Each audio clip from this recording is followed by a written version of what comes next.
偷渡嚟，咁梗係難。嗯去到邊個國家？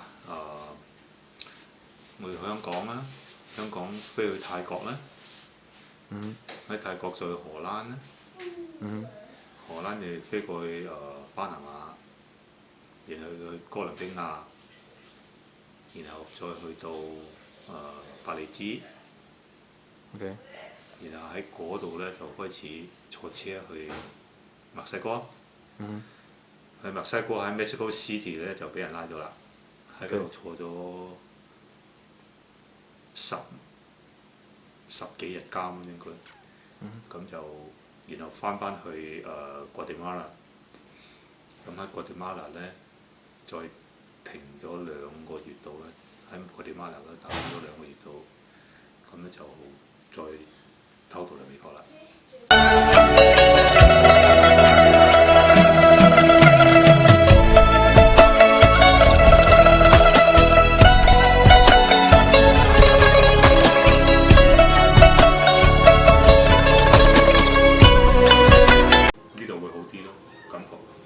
揾多啲錢，同嗰啲生活，同嗰啲環境會好啲咯。